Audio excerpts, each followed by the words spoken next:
The UES Prometheus was the ugliest ship in the human fleet. That was not an opinion. It was a fact, and everyone agreed on it, including the people who flew her.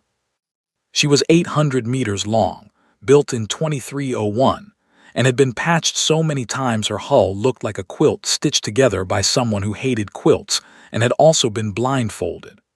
Her left engine housing was 3 shades darker than the rest of her body because it had been replaced after the Battle of Kepler Station. Her forward gun array sat 3 degrees off-center, a permanent tilt, like a man who had taken one too many hits to the left side of his face and never fully straightened out again. That had been Davin Iv's gift. The designation plates bolted to her bow had been welded on, stripped off, welded on again, and stripped off again so many times that the hull around them was dimpled and puckered like scar tissue over an old wound. She was a joke.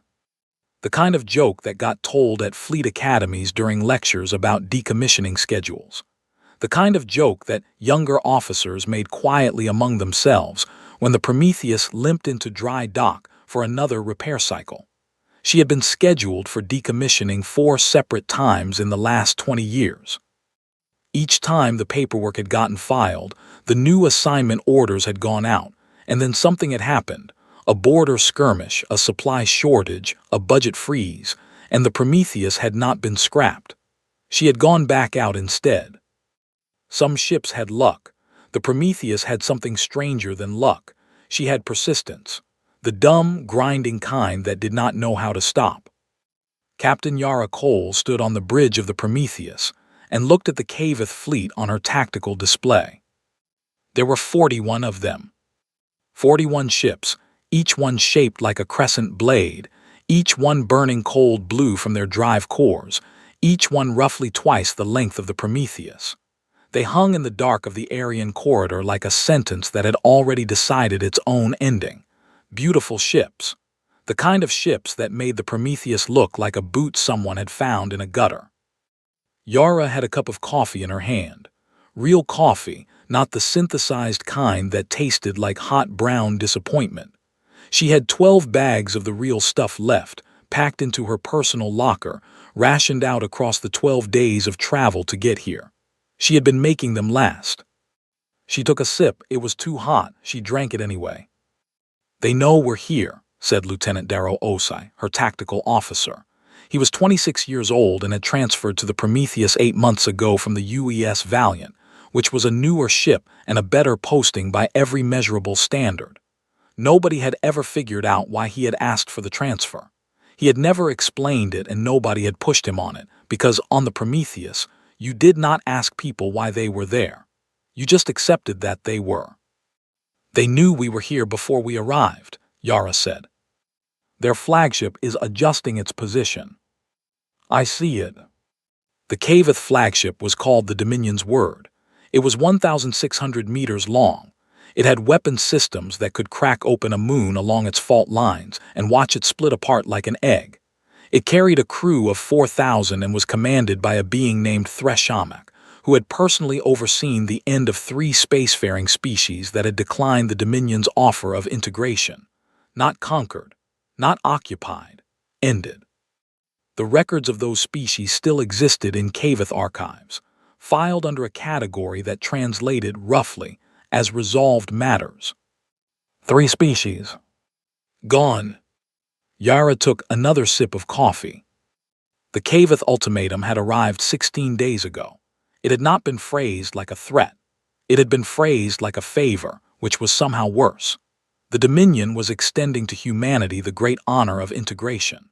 All humanity needed to do was surrender administrative authority over 12 of its 40 colony worlds, dismantle its military fleet down to a small peacekeeping force, and accept Cavith governance over its outer territories. In exchange, humanity would receive protection, access to Cavith trade networks, and the privilege of existing under the same banner as 600 other species. 600 species, all of them integrated, all of them no longer quite themselves. The Human Council had met for 3 days. They had argued. They had modeled outcomes on every variable they could quantify. They had run projections on the cost of resistance versus the cost of surrender, and the projections had not been kind to resistance. Then they had voted. The vote was not close. Yara had received her orders 6 hours after the vote closed. She was to take the Prometheus to the Aryan corridor and deliver humanity's response to the Dominion's offer.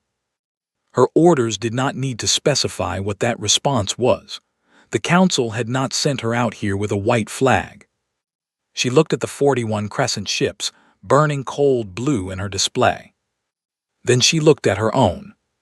The Prometheus had 14 functional weapons systems out of an original 18. Her shields ran at 83% of rated capacity because 3 of her emitter nodes had burned out at Callaway's Drift, and the replacement parts had been aboard a supply ship that had never arrived. Her reactor was sound. Myra Solis had made certain of that, the way a mother makes certain her child has eaten before anyone else at the table. But her secondary power conduits ran hot and needed to be manually vented every 90 minutes or they would trip the circuit breakers on decks 7 through 9. Her crew numbered 340, down from a full complement of 420. The Prometheus was not a ship that drew volunteers. 340 people. Against 41 ships. Yara drained her coffee to the last swallow. "Open a channel," she said. The response came 11 seconds later. Kavith communication technology was faster than human tech.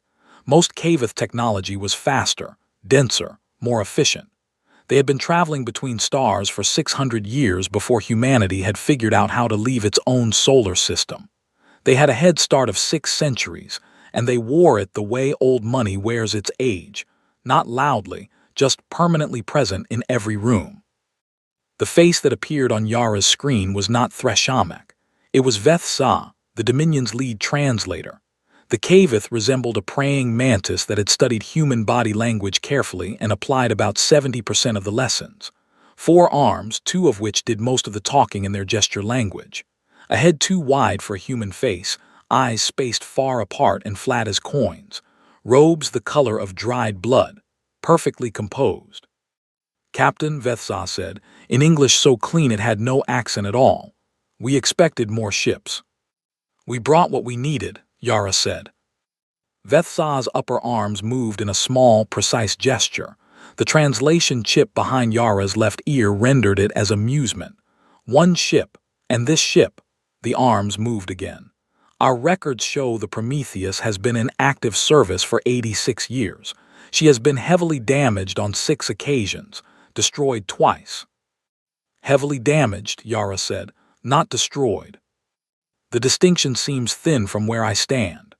Veth-Sa tilted their head at an angle that conveyed, according to the chip, something between curiosity and patience for the slow. "We had hoped humanity would send an official representative, someone authorized to sign the integration accord." "I'm authorized," Yara said, "and I have an answer." Veth-Sa waited. Yara set her empty coffee cup down on the console beside her. She looked directly at the camera. She did not blink. "No," she said. Veth-Sa's arms moved. The chip said pity. The channel closed. Yara turned to face her bridge. It was quiet. The Prometheus was always quieter than the newer ships. Bigger cores made bigger sounds, and the newer vessels hummed with a high, clean pitch that filled their corridors. The Prometheus had her own sound, deeper, older, the low, steady breathing of a ship that had been running long enough to develop something like a rhythm, like a heart that had learned to be economical. She looked at her crew. Darrow at tactical, hands flat on his console, completely still. Chief Engineer Myra Solis at her back corner station, already 3 screens deep into power distribution models, her gray-streaked hair pulled back in the same braid she had worn every day for 4 years without variation. Helm Officer Park Jun-seo at the navigation display, jaw set, eyes forward. Communications Officer Aisha Brandt with her headset half off one ear, monitoring Kavith chatter in real time. 340 people, most of them below decks right now, doing the 10,000 small things that kept a ship like this alive. keeping the conduits from tripping, keeping the targeting buffers calibrated, keeping the hull patches sealed against the cold outside. They had all known what today was. None of them had filed for transfer. None of them had gone to medical with a convenient illness. They had checked their stations, done their jobs, and gotten on the ship that nobody wanted to be on, heading toward the odds that nobody wanted to face. Yara had thought about that for most of the 12 days it had taken to get here. She did not know what to do with it, what to call it, where to put it. She only knew it sat in her chest like ballast and kept her level. She faced the display. "Battle stations," she said. The Prometheus answered. Lights shifted to red. Bulkhead doors sealed along every corridor. Weapons systems charged in sequence, the healthy ones fast, the older ones taking their extra half-second. The capacitors on the forward array needed an additional cycle to reach full charge, 4 seconds longer than a modern ship. Nobody said anything about it. "Their fleet is repositioning," Darrow said, his voice even. "Envelopment geometry. They want us bracketed before they fire." "I know. Approximately 3 minutes to optimal firing position." "I know." Yara studied the tactical display. The 41 Crescent ships were spreading across the dark like a slow hand opening to close around something small. The Prometheus sat at the center of what was becoming a cage. She had spent 11 of the 12 travel days building a plan. She had taken it to Myra first, who had changed it. She had taken the changed version to Darrow, who had changed it further. She had taken the twice-changed version to Park, to Aisha, to the 14 department heads in turn, and each of them had found something to modify, something to sharpen, some edge to refine, until the plan barely resembled what she had started with. It was less her plan than the ship's plan at this point. A plan built from 340 minds, working on the same problem from different angles. It was not elegant. It had no clean lines. It was a plan built from constraint and necessity, and the particular creative desperation of people who had been told the odds and had decided the odds could go to hell. "Myra," Yara said. "Ready?" Myra did not look up from her screens. She had not slept in 3 days, and her eyes had the specific flatness of a person running entirely on competence and caffeine. "Park." "Ready, Captain." "Darrow." "Ready." Yara pressed her arm against the worn-through patch of duct tape on her armrest. It was warm from her own body heat. Outside the viewports, the stars were absolutely still. They did not care. They would be there after this, one way or another, burning the same as always. "The Caveth think this ends fast," Yara said. "Let's make them wrong about that." The Prometheus moved. She was slow compared to the Crescent ships. That was simply, factually true, and there was no point pretending otherwise. But slow was not the same as predictable, and Park Junseo had been flying this ship for 6 years. He knew her the way you know a language you grew up speaking, not as a set of rules but as instinct, as reflex, as something that lived in the hands before it reached the brain. He pushed her into a hard lateral burn, not retreating toward the jump point and not charging the formation center.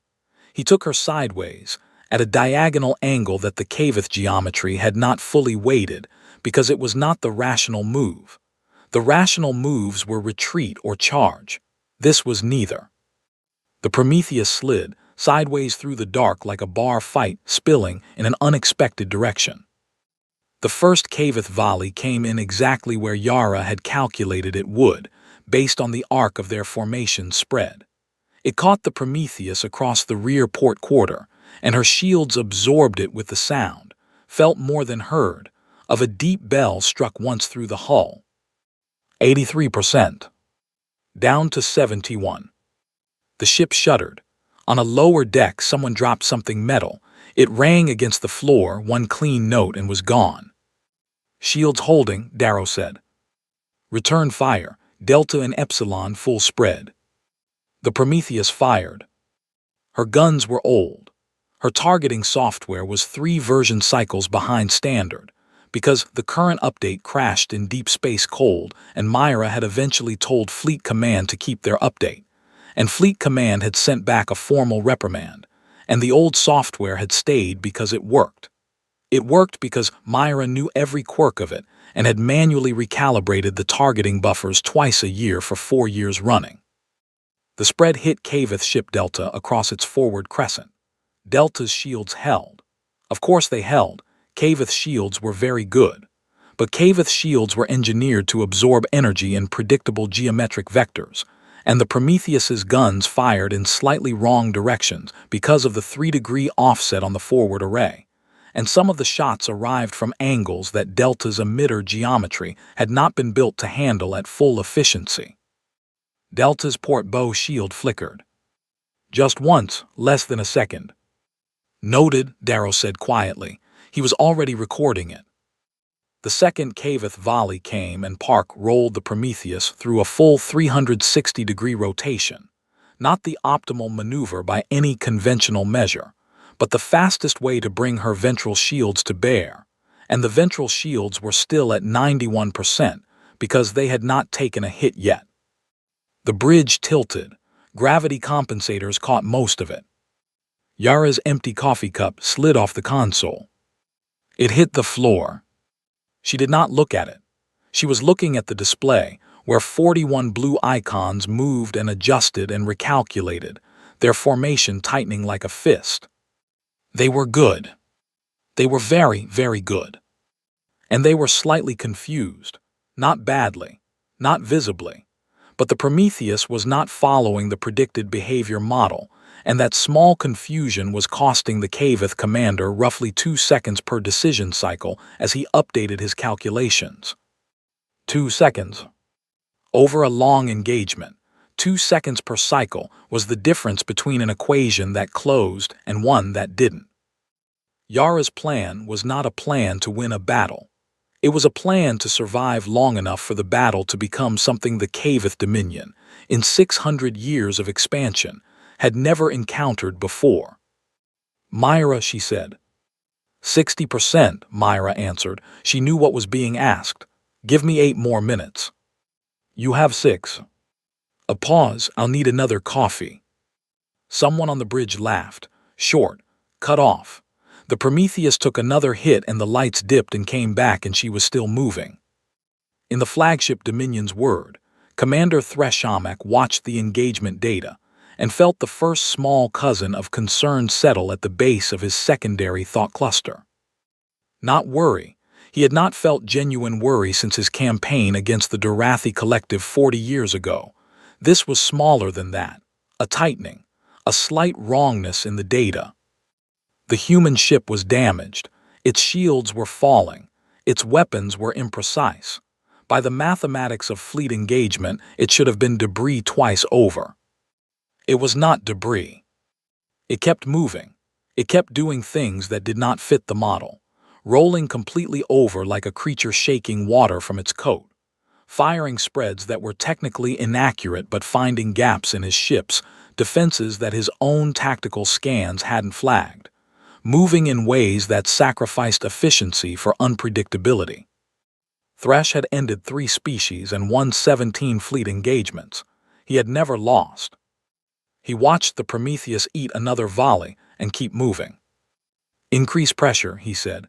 "All ships tighten the envelope. I want that hull breached in 4 minutes." His fleet moved. The Prometheus moved.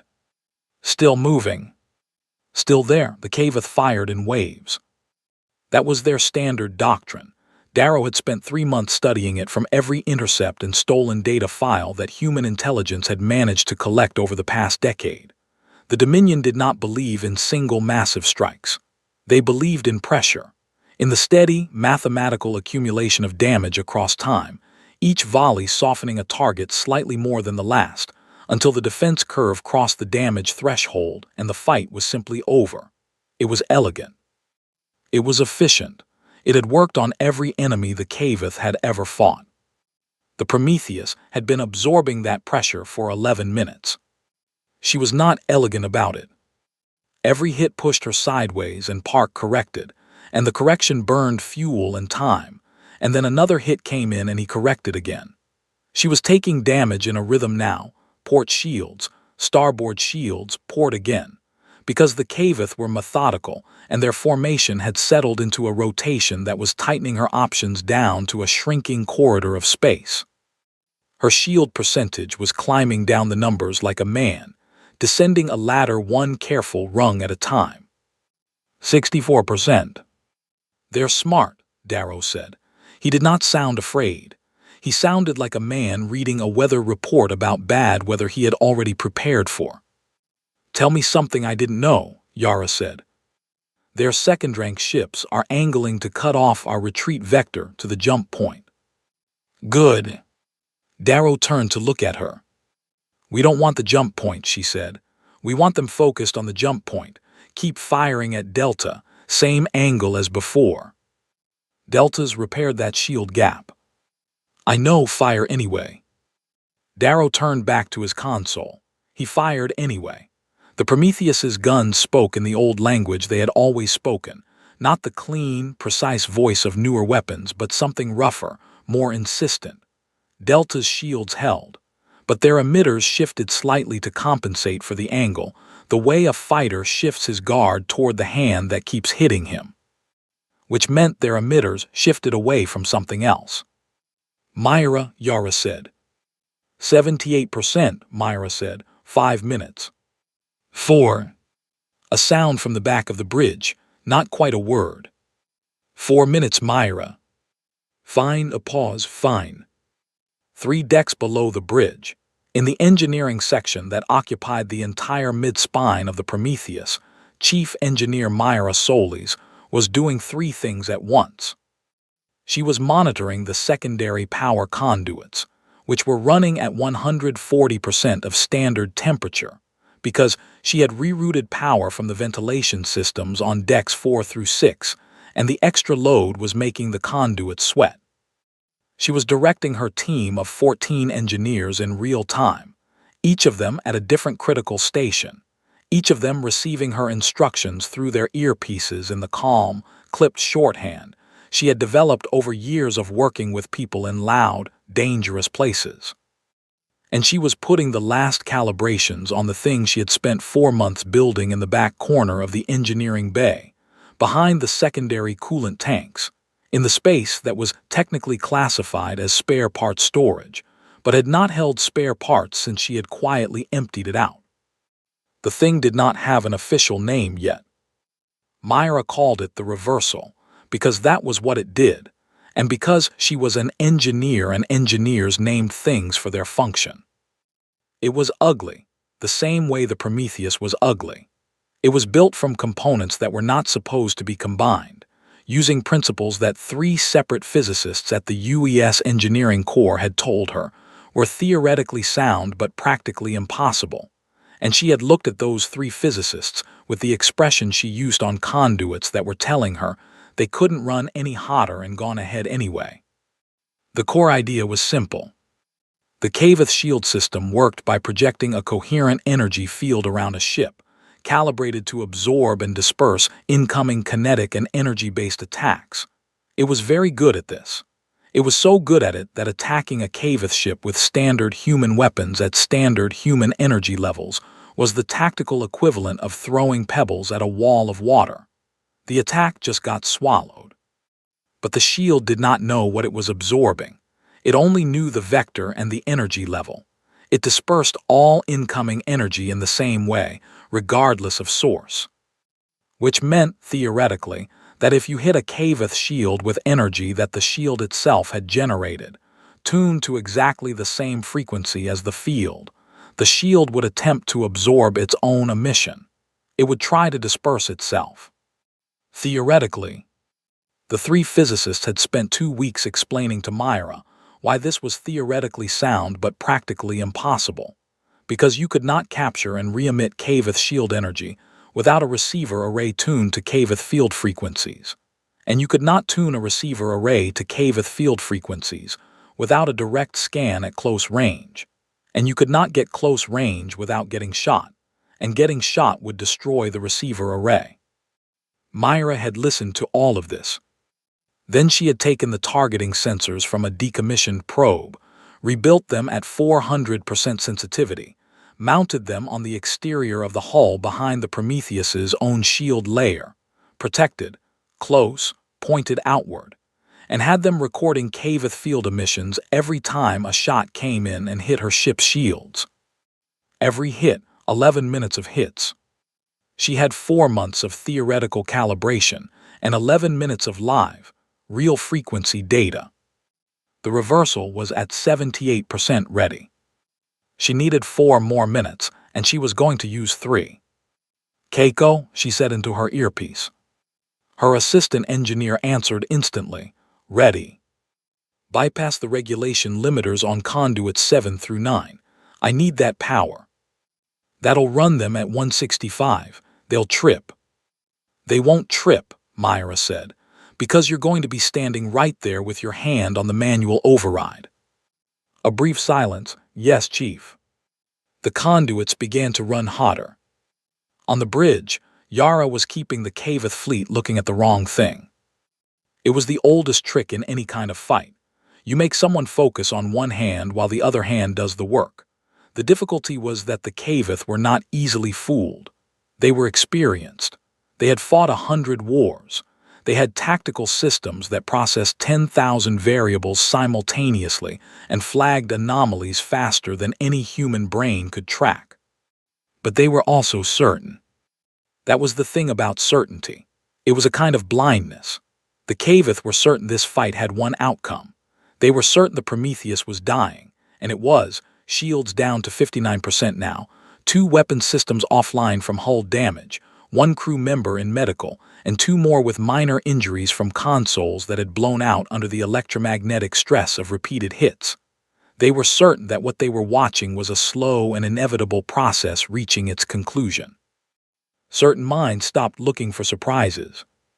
The Prometheus had been engineered, accidentally, to produce surprises, not because anyone had designed her that way, but because 86 years of getting hit and staying running had filled her with crew after crew of people who had learned to do more with less, and that knowledge had accumulated in the ship's operational culture, the way mineral deposits accumulate in old pipes, layer by layer, invisible until you needed it.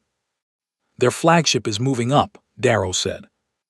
Yara looked at the display. Threshamak had decided to stop being patient.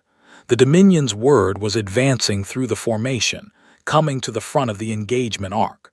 A 1,600-meter ship moving to personally close the distance. "He's done waiting," she said. "Apparently." "Good." Aisha opened a channel to the fleet. She paused. "Our fleet." Aisha Brandt tapped her console. "You're on, Captain." The human fleet was not 41 ships. The human fleet for this engagement was the Prometheus and the Prometheus alone, but the communication array reached beyond this corridor of space, bounced off relay buoys across 8 light minutes, and would carry her voice to the 2 listening posts humanity had positioned at the edges of this sector. The people at those listening posts could not help her. They were there to hear what happened, to carry the record back. "This is Captain Yara Cole of the UES Prometheus," she said. "We are 11 minutes into engagement with the Cavith Dominion fleet, 41 ships. Their flagship is closing." She kept her voice flat and even. "We're still here." She closed the channel. "Myra," she said. 91%, Myra said. Her voice had a different quality now. Tight. The voice of someone threading a needle in a moving vehicle. 2 minutes. "Their flagship will be in optimal range in 90 seconds, Darrow said. Nobody said anything to that. The Prometheus took another hit, the worst one yet, a direct volley from 3 Cavith ships firing in coordinated sequence. The shots timed to arrive within a half-second of each other on the same vector, hammering the same section of shield with almost no interval for recovery. It was a designed collapse technique, and it very nearly worked. Shields down to 47%. A conduit on deck 7 blew. Not the ones Myra had put on manual override. A different one.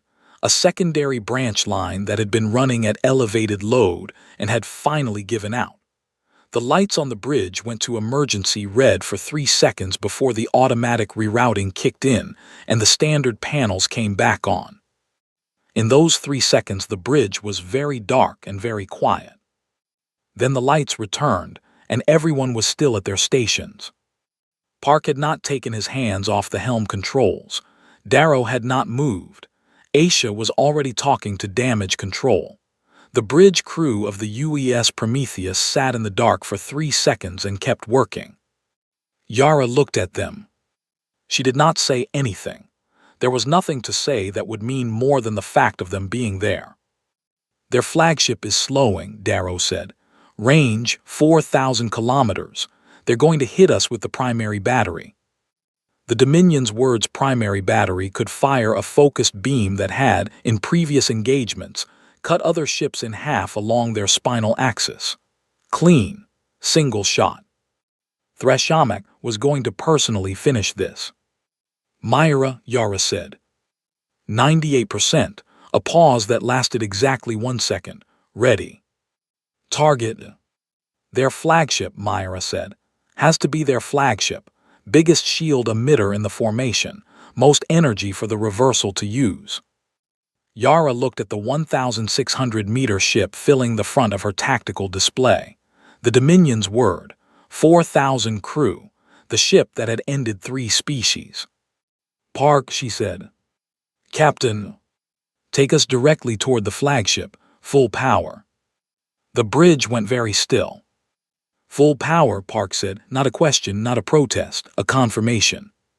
"Full power, head on, don't deviate." Park's hands moved on the controls.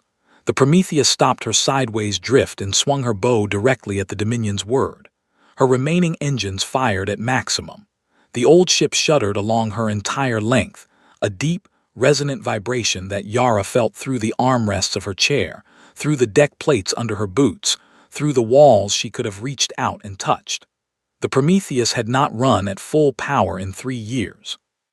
She sounded like she was being asked to remember something she had almost forgotten. She remembered. She surged forward.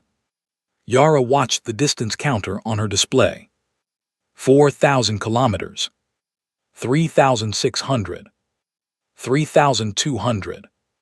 "He's going to fire," Darrow said. "I know." "Captain."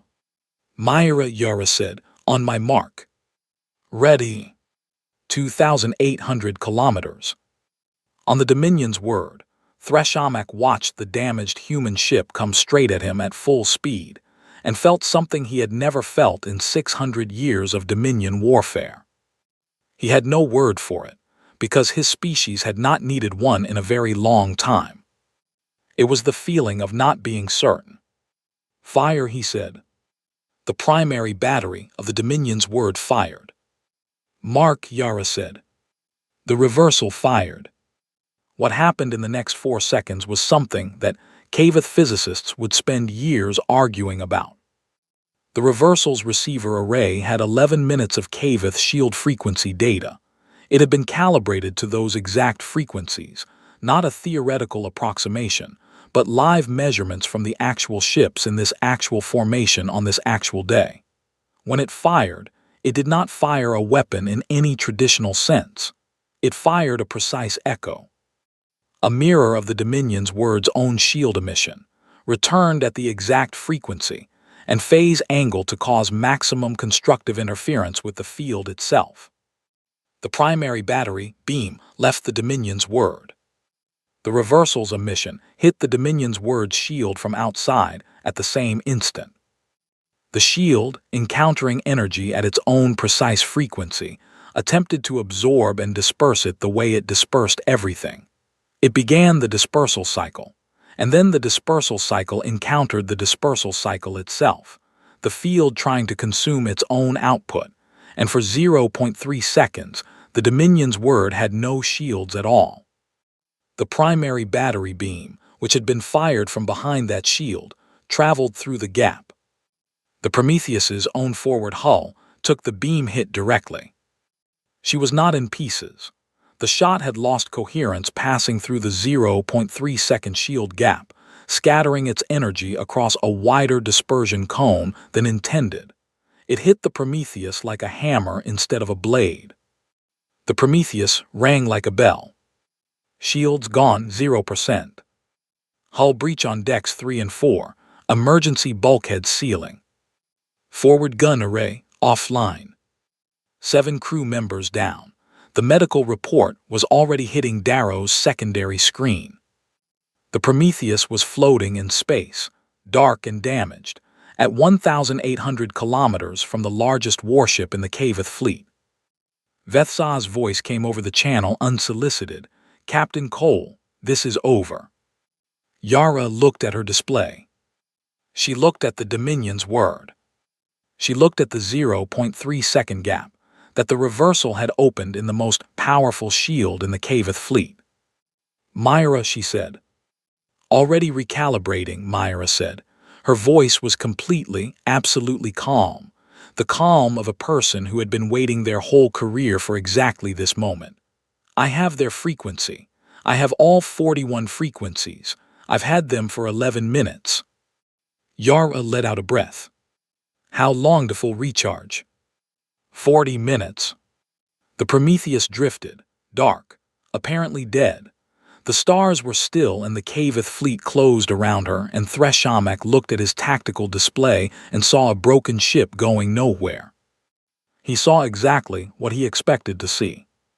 He did not see Myra Solis, 3 decks below the dead bridge lights, working in the dark with a headlamp strapped to her forehead, rebuilding a weapon that the universe had never seen before. 40 minutes.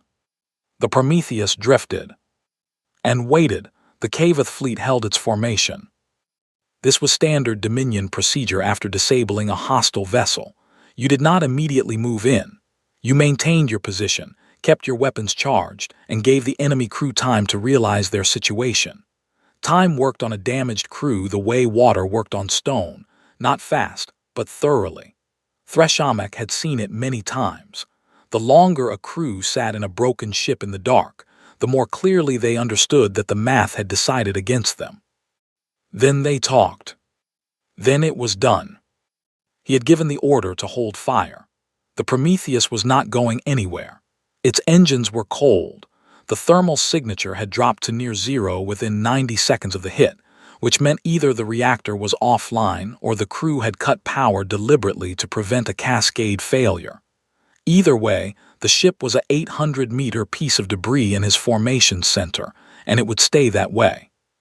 He was prepared to wait. He was a patient commander. Patience was a tool like any other. The Dorathi Collective had been patient warriors. He had been more patient and they were gone. Patience was a competition he had never lost. Vethsa came to his command deck at the 15-minute mark. "No response to our communications," they reported. "The channel is open, but they are not transmitting." "They are thinking," Thresh said. "Should we send a boarding party to assess damage and—" "No," Thresh did not look away from his tactical display. "We wait. A crew in a dark ship with no shields and hull damage will reach the correct conclusion on their own. We do not need to hurry them." He paused. "And I will not spend lives boarding a ship that is already dead. We wait." Vethsa's arms moved in the gesture that meant Asterisk understood and withdrew. Thresh watched the Prometheus on his display. It sat there, cold and dark, and did nothing. Inside the cold and dark Prometheus, no one was reaching the correct conclusion. The bridge was running on emergency power only. Emergency power was enough for life support, enough for the internal communication system, and enough for Darrow's tactical display, which he was keeping on its dimmest setting to conserve the backup cell. The main lights were off. The ventilation was at minimum, enough to keep the air moving but not enough to prevent it from going slightly stale. The temperature had dropped 4 degrees in 20 minutes. Nobody complained about the temperature. Yara sat in her chair in the near dark and ran numbers. She was running them on paper, an actual paper notebook, a thing she carried because she had learned 15 years ago that there was always a moment in a bad situation when the displays went down, and you needed to think with your hands. The notebook was half filled with the cramped, angular handwriting of someone who had been writing in low gravity for most of their adult life.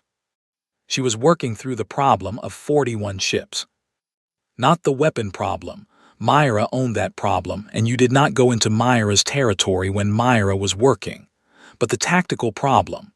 If the reversal worked, when it worked, she corrected herself when it would drop any Kavith shield it was tuned to for approximately 0.3 seconds. That was what they had observed on the flagship. 0.3 seconds. The Prometheus's guns needed 0.4 seconds to fire and cycle after the targeting computer confirmed lock. That was a gap, a small one, small enough to matter. In 0.3 seconds. With her primary weapons array offline and her shields at 0, she could not kill a ship. She could damage one. She could open a hull breach, maybe. She could strip an engine housing, disrupt a weapons system, knock someone's targeting computers into a recalibration cycle. She could hurt them. But hurt and dead were different problems, and 41 ships could absorb being hurt for a very long time before the math changed. She wrote numbers on her paper, she crossed them out, she wrote more. The answer she kept coming back to was not one she liked. It required the Prometheus to move between ships at close range, under fire, with no shields, while Myra triggered the reversal in sequence on multiple targets. It required Park to thread the ship through a formation of 41 vessels at distances that were, technically, unsafe for any ship this size. It required the crew to trust a weapon that had worked exactly once for exactly 0.3 seconds, to work 41 more times long enough for the guns to do something useful. It was a terrible plan. She wrote it in the notebook and looked at it. It was the only plan she had. "Darrow," she said. His voice came out of the dark. "Captain. Their formation, are they tightening around us?" She heard the faint sound of his display keys. "Yes, they've reduced the envelope. Ships are at an average of 2,200 kilometers.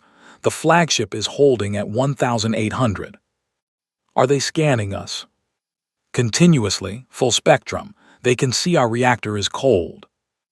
"Are they reading the engineering section?" A pause. "Thermal signatures in the engineering space are consistent with a crew conducting emergency repairs. Nothing unusual." Yara allowed herself one small, quiet thing that was almost a smile. Myra had told her crew to use portable heat sources, maintenance torches, thermal blankets, the small chemical heat packs from the emergency supplies, positioned carefully around the engineering section to produce exactly the kind of scattered warmth that read on thermal sensors as a repair crew in the dark. Working, struggling, doing what damaged ships did. Nothing to look at there. "Good," Yara said. She went back to her notebook. In the engineering section, Myra was not struggling. She was focused. There was a difference, and it was the difference between a person drowning and a person diving. Both looked similar from the outside if you weren't paying attention. She had the reversal stripped down to its emitter core, running a full diagnostic on the capacitor array. The blast from the Dominion's word had not directly hit engineering. The impact zone was decks 3 and 4, forward of her position. But the shockwave had run through the ship's frame and shaken loose 2 of the coupling connections on the reversal's secondary array.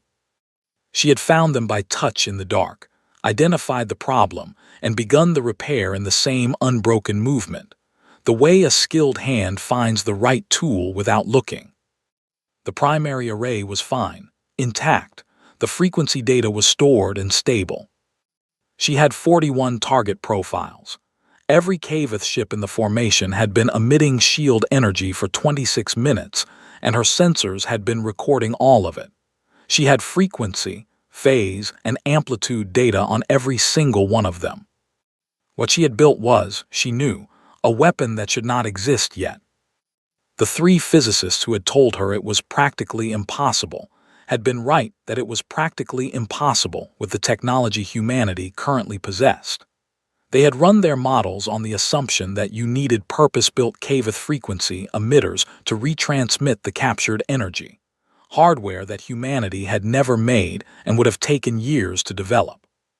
Myra had not used purpose-built emitters. She had used the Prometheus's own shield emitters, the ones that were now offline because there were no shields left to project. The Prometheus's shield emitters turned around, pointed outward instead of inward, not projecting a human shield field, instead broadcasting a precisely calibrated signal on Kaveth frequencies, using the Prometheus's own power plant as the energy source. An old ship with no shields, using the hardware that used to make shields to destroy someone else's. She reattached the second coupling connection and heard it click into place. "Keiko," she said. "Ready," her assistant said from 3 meters away. "Run the secondary diagnostic." Keiko ran it. The numbers came back on Myra's handheld display. 100%. Myra sat back on her heels on the cold deck and looked at what she had built and felt the specific satisfaction of a problem solved. Not pride, exactly, more like the closing of an equation. The feeling of a door fitting perfectly in its frame.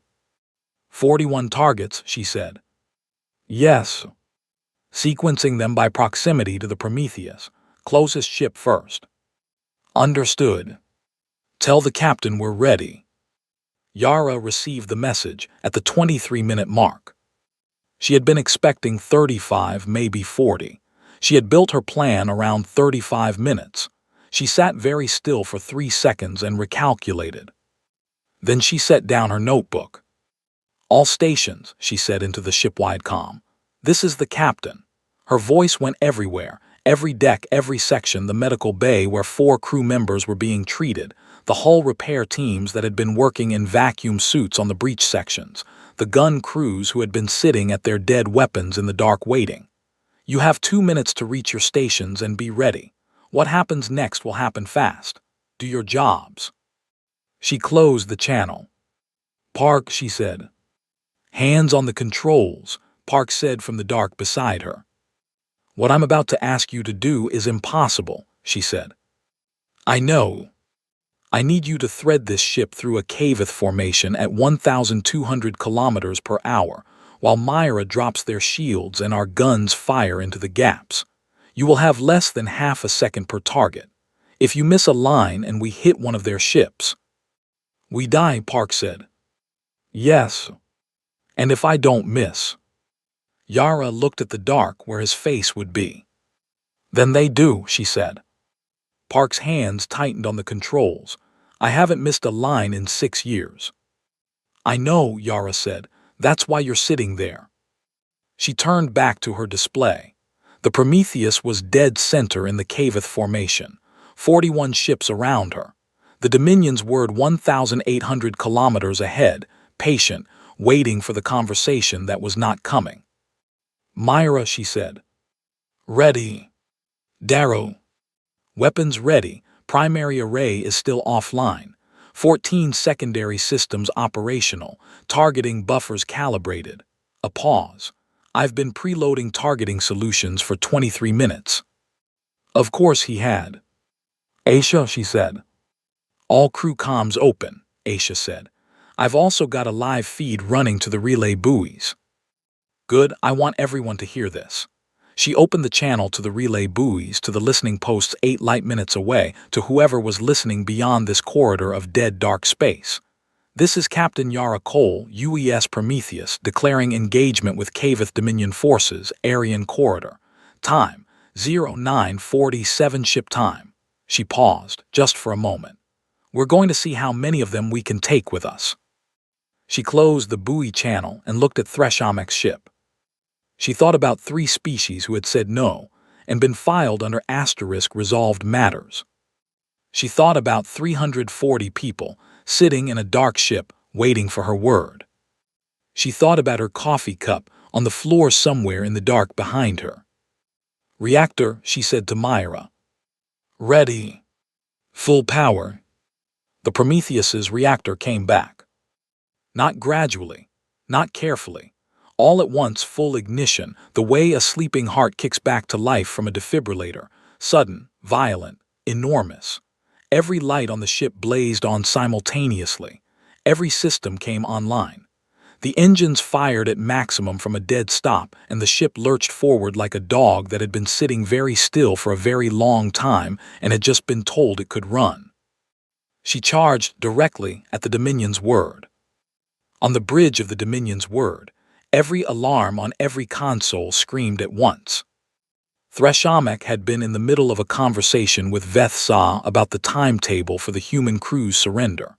He turned to his tactical station and saw the Prometheus burning toward him at full power from 1,800 kilometers, every system lit, engines at maximum, and a weapons charge building in its secondary array. He stared at it. It was playing dead, his tactical officer said. "I see that," Thresh said. The not-certain feeling from earlier came back, larger now, less like the first small cousin of worry and more like worry itself, standing in the room. "Evasive," he started. The Prometheus fired. Not at the Dominion's word.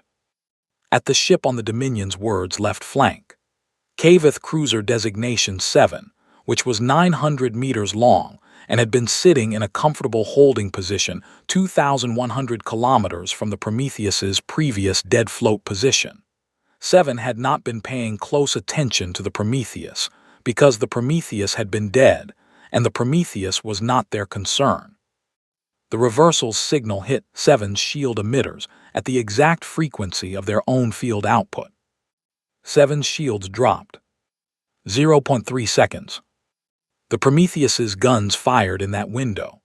14 secondary weapon systems, all of them pointed at the same section of 7's unshielded hull, the forward reactor housing, which Darrow had been staring at for 23 minutes and had preloaded a targeting solution for with the precision of a man with nothing else to do. The shots went in. 7's forward reactor housing opened up like a flower. The explosion was not immediate. Caveth reactors had multiple safety systems, but the chain reaction that started in 7's forward housing traveled backward through its power distribution spine over the next 11 seconds, and at the end of those 11 seconds, 7 was not a ship anymore. It was a slow, spreading brightness in the dark. The Prometheus was already moving. Park had taken her sideways through the gap that 7's destruction had opened in the formation, and before Thresh had issued a single coherent order, the Prometheus was inside the Caveth envelope, inside the minimum safe range for most of their formation's weapons, threading between ships at distances that made his tactical computer produce warnings it had never produced before in his career. Warnings that translated roughly as, "This should not be happening." The Prometheus did not care what should and should not be happening. She was moving. Park flew like the ship was an extension of his own nervous system. He did not think in full sentences while he flew. He thought in fractions, angles, distances, the relationships between moving objects in three-dimensional space that he had trained himself to read the way other people read text on a page. A Caveth cruiser at 1,400 kilometers, moving at bearing 220. The gap between it and its nearest neighbor, 900 kilometers wide. Enough. Barely. He took the gap. The Prometheus slid through it, and the two Caveth ships adjusted their position to close, which opened a different gap behind and to the right, and he took that one too before the adjustment completed. He was flying 2 moves ahead, reading the formation the way a person reads the next sentence of a paragraph before they have finished the current one. The Caveth were firing. They were firing carefully. They had to be careful. The Prometheus was inside their formation now, and the angles were wrong. Half their ships could not fire at the Prometheus without the shot passing through the space occupied by one of their own vessels. They had to coordinate, pick firing lanes, communicate targeting windows, all of which took time, and time was the one thing that Park was not giving them. The Prometheus took 3 hits in the first 2 minutes of the threading maneuver. No shields, the hits went straight to the hull. Deck 9 lost pressure. Bulkhead sealed. 2 crew members in that section got to the emergency lockers and into suits in 45 seconds, which was faster than the drill standard, and something they had done in the dark from muscle memory alone. A secondary power conduit on Deck 11 did finally trip. One bank of secondary weapons went offline. 13 operational now. The Prometheus kept moving. "Target," Darrow said. His voice was completely flat, stripped of everything except information. "Ready," Myra said. They had developed a rhythm in the first 3 minutes. Darrow called the target. Myra cued the specific frequency profile for that ship's shield emitters.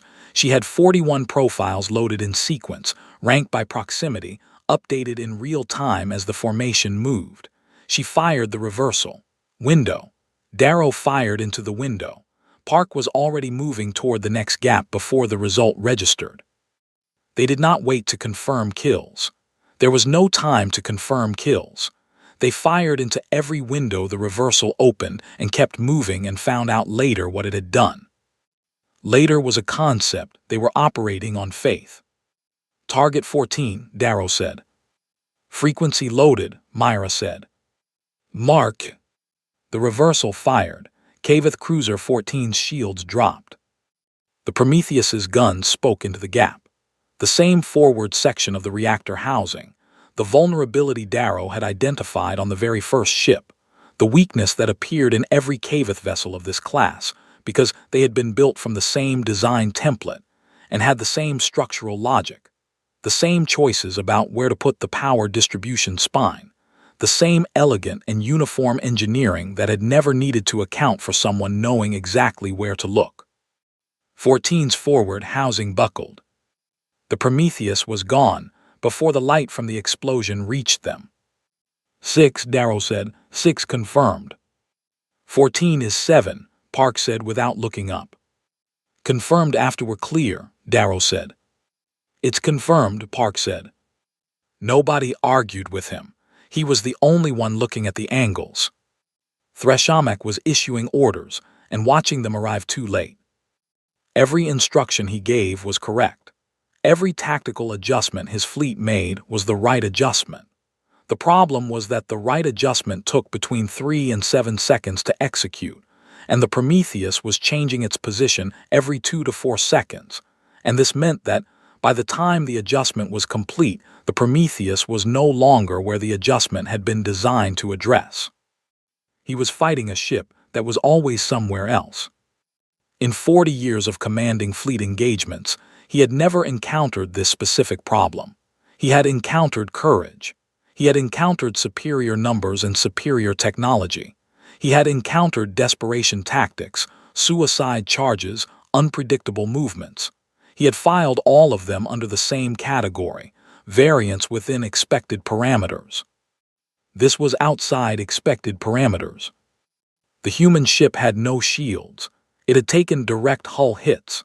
By his damage assessment, it should have been structurally compromised to the point of sluggish maneuvering, like a bleeding animal that could still move but only slowly. Instead, it was moving faster than it had at the start of the engagement. It was moving like it had stopped carrying the weight of trying to survive and had switched to something else. He watched his tactical display. Ship 7 destroyed. Ship 12, reactor breach, power loss, combat ineffective. Ship 14, the assessment was still running, significant hull damage, weapons offline. Ships 3 and 22. Collision avoidance maneuvers had pulled them out of their formation positions, creating gaps that the Prometheus had already used. They were not dying fast enough to panic him, but they were dying. That had not happened before, not to one of his fleets. "Concentrate fire on," he started. "Commander." His tactical officer's voice had a quality in it that Thresh did not like. Restraint. The restraint of someone delivering news they did not want to deliver. They are inside minimum safe engagement range for the primary battery. If we fire the primary battery at their current position, the blast cone will extend into Ship 9's engine section. Then move Ship 9. Ship 9 is executing evasive maneuvers to avoid a collision with the Prometheus. Moving it out of the blast cone would put it directly in the Prometheus's projected path. Thresh looked at the display. The Prometheus was exactly where it was most difficult to hit. Not by accident, by design. Someone on that damaged, ancient, ugly ship had looked at a fleet of 41 vessels and had found the one place inside the formation where the size and mutual positioning of the fleet made it hardest for the fleet to bring its full firepower to bear. And they had gone there and were staying there, threading between his ships with the specific and infuriating skill of someone who had memorized the blueprint of a building they intended to burn down from the inside. Thresh felt something that was not patience. "Pull formation," he said. "Expand, give our guns room." "If we expand, there will be gaps." "I know there will be gaps. Pull formation, 70-degree expansion." His fleet began to move. Slowly, fleet maneuvers at scale were not fast, but moving. "Myra," Darrow said. "I see it," Myra said. "They're spreading out." "That works for us or against us?" "Both," she said. "More room to maneuver, but more room for them to fire without hitting each other." She paused. "We need to move faster." "Park," Yara said. "Already adjusting," Park said. The Prometheus pushed harder between the separating ships, chasing the interior of the formation as it expanded, staying inside the zone where the angles were awkward. It was like staying in the eye of a storm that was trying to grow large enough to swallow her. "Target 20, Darrow said. "Ready." "Mark." The reversal, the window, the guns. 20's reactor housing, the same spot, the same result. "8, Darrow said. In the medical bay on Deck 6, Lieutenant Osai's secondary screen was receiving a copy of the tactical data, because Yara had routed it there for the 2 officers being treated for injuries from the earlier hits. The screen was small and propped against a wall of cabinets, and the doctor, a compact woman named Nadia Hess, had to work around it because her patients kept watching it instead of watching her. "Hold still," she told the ensign she was treating for a burn on his forearm. 9, the ensign said.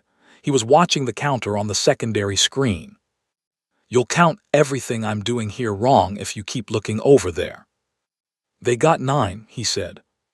Nadia glanced at the screen in spite of herself.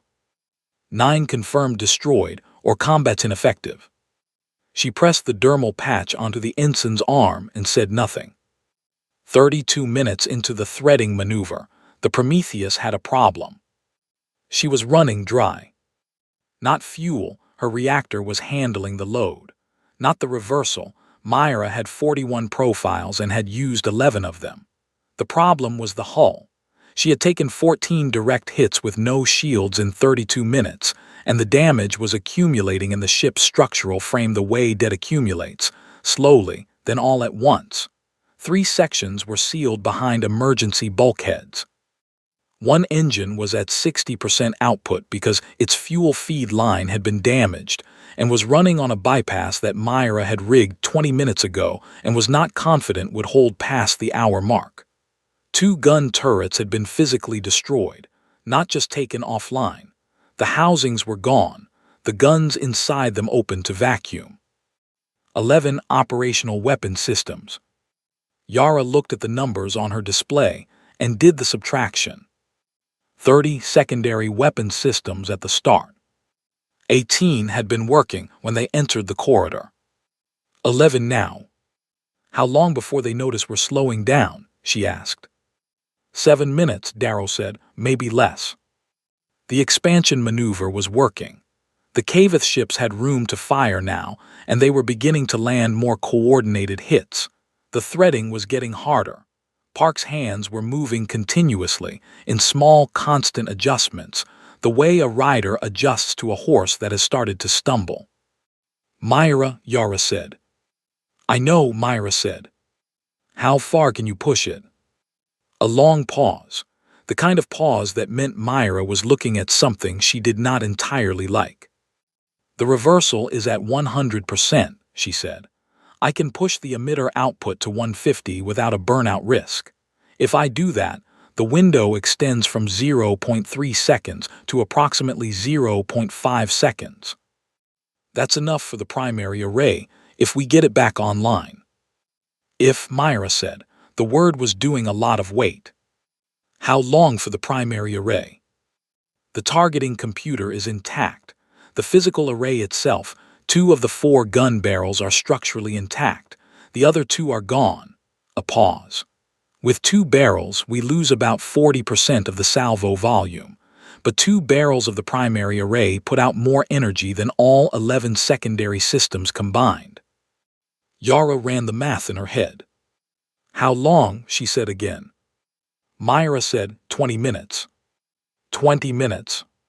At their current rate of hits and damage accumulation, the Prometheus had maybe 15 before the structural integrity dropped below the threshold, where the engine bypass would fail, and they would genuinely stop moving. "Can you do it in 12? The pause again. 12 minutes, Myra said, requires me to leave the reversal controls. Keiko can run the reversal. Keiko has been running it for the last 6 minutes, Myra said. I handed off when the rhythm was established. Another pause. I just didn't tell you. Yara closed her eyes for exactly 1 second. How long? She said for the 3rd time. 10 minutes if nothing else breaks. Go. Myra went. Those 10 minutes were the worst 10 minutes the Prometheus had ever spent in 86 years of service, and she had spent 11 minutes at Kepler Station with her left engine on fire, and her hull breached on 7 decks with a crew of 60 trying to save 290 passengers from a colony transport that had lost thrust. So that was saying something. Keiko ran the reversal. She ran it well. She had watched Myra operate it for 32 minutes, and she had a mind that retained patterns the way other minds retain faces. Her hands moved on the controls with the concentrated care of someone doing something they had not done before but were very determined to do correctly, like a person parallel parking for the first time on a busy street with a car full of people watching. 12, 13, 15. Target 30 was running. Keiko's 15th confirmed hit, the Prometheus's 16th overall, not counting the damage they had inflicted on half a dozen others that were still operational but wounded. The Cavith fleet was down to 25 functional ships. Thresh had stopped trying to coordinate a formal tactical response. He had stopped because the Prometheus was doing something that his tactical doctrine did not have a category for, fighting a retreat that was not a retreat, moving backward through the expanding formation while continuing to hit his ships from inside, like a wasp that had gotten inside a fist and could not be crushed without crushing the fist. He had issued an order that he had never issued in 40 years. General engagement, all ships fire at will. It was not elegant. It was not coordinated. It was the order of a commander who had looked at the elegant and coordinated options and had not found one that worked. 25 ships began firing in every direction that did not contain another Cavith ship. The Prometheus took 5 hits in 90 seconds. A 7th deck section sealed behind a bulkhead. The engine bypass failed for 11 seconds before Myra's automated failsafe caught it and rerouted through a tertiary path that she had installed specifically for this scenario, and which was, per her own assessment, not rated for the load she was about to put on it. She had put it in anyway. On deck 4, a structural support spar cracked along its weld joint. The crack was 6 centimeters long. Structural integrity dropped to 71%. The ship groaned, a sound that went through every surface, every wall, every floor plate, felt in the feet and hands and chest, the voice of a structure that was still holding but was being asked to account for everything it had ever endured. The Prometheus had endured a great deal. She held. Primary array online, Myra said from somewhere deep in the ship's bones. 2 barrels, targeting computer is live. Darrow, she's yours. Darrow's hands were already on the controls. Captain, he said. Do it, Yara said. The forward gun array, crooked, tilted 3 degrees off-center from an argument with Davin IV that the ship had won, but not without argument, fired for the first time since the engagement began. At full power. Through a 0.5-second window that Keiko opened in Cavith Cruiser 26's shields. 26 did not survive the encounter. 17, Darrow said, And then, before the word had fully left his mouth, "Target 27, ready." "Ready," Keiko said. "Mark." The Prometheus did not slow down. The Kavith fleet broke at 23 ships remaining. It was not an order. Threshomak did not issue a retreat command. The fleet broke because the 3 vessels on the outer left flank of the expanding formation made a collective decision at the same moment to fire their drives and move toward the nearest jump corridor. And when 3 ships go, other ships look at the thing that caused 3 ships to go, and the calculation changes. The thing that caused 3 ships to go was the Prometheus. She had been in their formation for 51 minutes. She had taken 41 direct hull hits. Her shields had been at 0 since the engagement with the primary battery, which felt like a different era of the fight now. A thing that had happened in a time when the Prometheus was still a damaged, dying ship rather than whatever she had become in the last hour. Decks 3, 4, 7, 9, and 11 were sealed. Her hull integrity was at 66%, which was the number that, on any other ship, would have triggered an automatic system-wide evacuation warning. The Prometheus's evacuation warning system had been offline since Calloway's drift, for reasons that Myra had intended to address before other things had come up. She had 9 operational weapon systems. She had destroyed or mission-killed 18 ships, and she was still inside the formation. When the 3 outer ships broke, Yara saw it immediately on the tactical display. "They're running," Darrow said.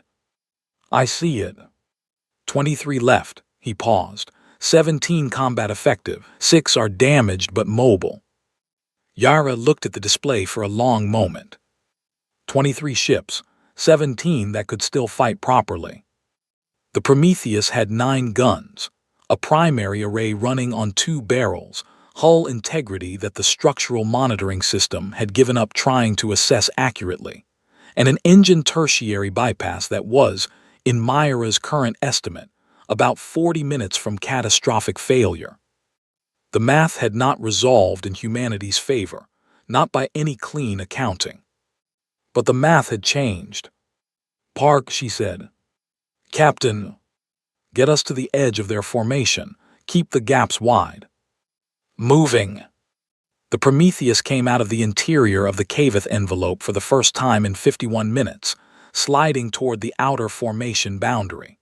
As she moved, she left the zone where the Kavith ships had been constrained by their mutual positions, and for a moment she was exposed. No interior cover, no awkward angles to hide behind, the full fleet able to bring weapons to bear. 4 ships fired at her simultaneously. She took the hits. Hull integrity dropped to 59%. The structural crack on Deck 4 extended another 8 centimeters. The tertiary bypass screamed on Myra's monitoring board, and Myra put her hand on the manual, override the same way a parent puts a hand on a child about to fall off a chair, and the bypass held. "They're not coordinating anymore," Darrow said. "Their command structure is degraded." He was right.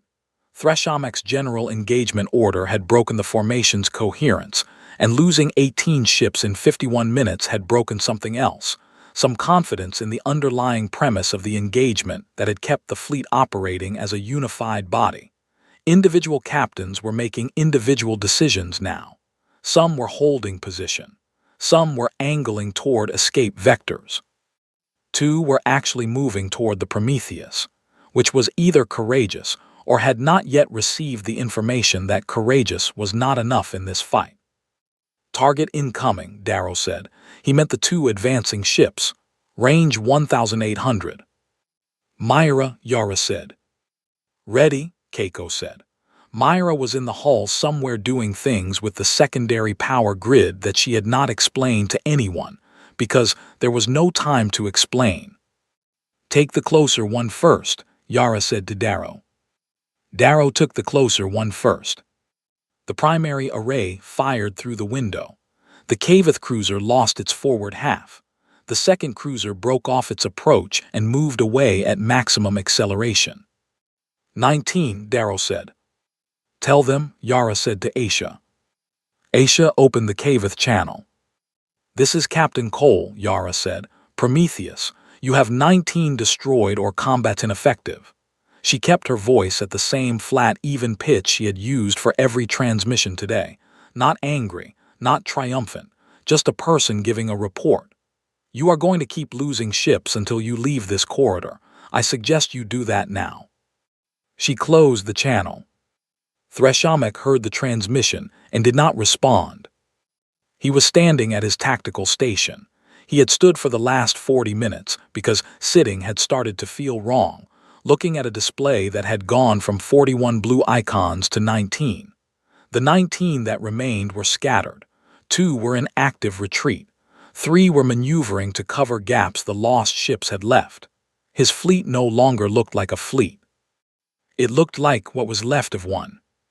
He had not issued the retreat order. He was still not going to issue it. Not because he was too proud. He had retreated before, when retreating was the tactically correct decision. But because issuing the retreat now would mean something he had not been willing to face for the last 40 minutes. It would mean he had lost. Not a skirmish, not a setback, an engagement, a full engagement with a single human ship. One ship. A ship that was 86 years old with a crooked gun array, and a crew of 340 people and hull plates that looked like they had been put on by someone who had run out of the right size and had improvised. He looked at the tactical display. Vethsa came to his side. "Commander," they said quietly. Their arms did not move. They were too tired to gesture. "What?" he said. "The Prometheus's hull integrity is critically low. Our remaining ships can sustain fire until—" "She will keep moving," Thresh said. "Even at 50% hull integrity she will keep moving. At 30% she will keep moving." He paused. "That ship does not stop." Vethsa was quiet. "She has not stopped once," he said. "I have hit her 41 times. She has not stopped." The channel opened again. Captain Cole's voice. "Fleet Commander, I'm not going to keep broadcasting at you, but I want to tell you something before this continues." Thresh did not respond. He listened. "You came here because you thought we were weak. You thought one of your ships was worth more than one of ours. You thought 41 of yours was enough to settle it." A pause. "We knew you thought that. We planned for you to think that. Everything you've seen from this ship, the damage, the drift, all of it was us using your certainty against you." Another pause. 41 came and 22 are gone. The one still here can leave. I'm not asking you to surrender and I'm not offering you terms. I'm telling you to look at your display and go home." The channel closed. Thresh looked at his display. He looked at it for a long time. Then he said, "All ships, withdraw." The Kaveth fleet left the Aryan corridor in a formation that was no longer a formation. Ships moved at varying speeds toward varying jump corridors, some of them trailing debris or venting atmosphere, all of them oriented away from the single ship that sat at the center of the space they were vacating. The Prometheus did not pursue them. She did not pursue them because she could not pursue them. At 62% hull integrity, with her engine tertiary bypass 40 minutes from failure, going anywhere at speed would have been a different kind of suicide than the one she had been committing for the last hour. But she also did not pursue them because Yara had not ordered pursuit. She had said go home, she had meant it. The Prometheus sat in the Aryan corridor for 4 minutes as the Kaveth ships disappeared into their jump corridors one by one. And then there was nothing on the tactical display, where 41 ships had been except a field of debris. No one on the bridge said anything. The silence lasted for almost a full minute. Then Darrow said quietly, 22. 22, Yara confirmed. More silence. Then Park from the helm, not loudly, just to himself, just for the record. Not bad for an old boat. The repairs took 11 days. Not full repairs. Full repairs would have taken months in a proper dry dock. What the crew of the Prometheus did in 11 days was the specific subset of repairs that needed to happen before the ship could move again without risk of catastrophic structural failure. The minimum work to make a broken thing functional, which was a kind of work, the crew of the Prometheus had been doing their entire careers and were very good at. Myra did not sleep for the first 4 days. She slept for 14 hours on the 5th, woke up, ate the largest meal anyone on the ship had ever seen her eat, and went back to work. The structural spar on Deck 4 was the most difficult. The crack had extended to 22 centimeters under the stress of the final engagement, and the section of the spar around it had deformed slightly. It took 3 engineers working in shifts over 36 hours to reinforce it. When it was done, Myra ran a hand along the repair and said nothing for a long moment. Then she said, "She'll hold." Nobody asked her to be more specific. The 7 crew members who had been injured were all functional by day 6. The burns, the lacerations, the 2 broken bones from the section that had lost pressure, all of it manageable, all of it the kind of hurt that healed. The crew's medical officer had been the most consistently busy person on the ship and had barely noticed the end of the battle, because hurt had kept arriving at her door in an orderly queue, and she had dealt with it in the same orderly way. On day 3 of the repairs, Yara received a communication from the Human Council. It was from Council Chair Obi Farrow, a man she had met twice in person, and who had always given the impression of someone carrying more weight than was visible. The message was 3 sentences. The Caveth fleet has returned to Dominion space. Preliminary analysis suggests significant political disruption within the Dominion Council. The loss of 22 ships in a single engagement to a single vessel is unprecedented in their recorded history. We would like to speak with you when you are able. Yara read it twice. She sent back, available when Prometheus is mobile, estimate 6 days. She folded her notebook and put it back in her pocket and went to see what Myra needed. On the 9th day, the listening post relay buoys delivered a secondary message. Not from the Council, from the Civilian Communication Network, a general broadcast that had started as a news report and had then become something else, the way things sometimes do when they find the right note. Someone had taken the relay feed from the engagement, the live audio that Aisha had been broadcasting to the buoys throughout, and had published it, all of it. 67 minutes of tactical audio from a bridge in the dark. Captain Cole calling targets. Darrow counting. Park saying nothing at all, just flying. Myra's calm voice from engineering giving updates. The broadcast had been heard by approximately 9 billion people in the 11 days since the engagement ended. In it, if you listened carefully, was a moment that people kept returning to. It was not a famous line. Nobody had written it intending it to be remembered. It was 32 seconds from the middle of the threading maneuver when the Prometheus was taking hits and the lights were cycling, and Darrow said, in the same flat voice he had used for everything else, "Structural integrity at 72%. Hull breach risk in Sector 4. And Yara's voice, noted. That was all, noted. 9 billion people heard asterisk noted and understood something about who they were and what they could endure. On day 11, Darrow knocked on Yara's cabin door. She was at her small desk, working through the formal after-action report, which was the most boring document in the universe and was also required. She told him to come in.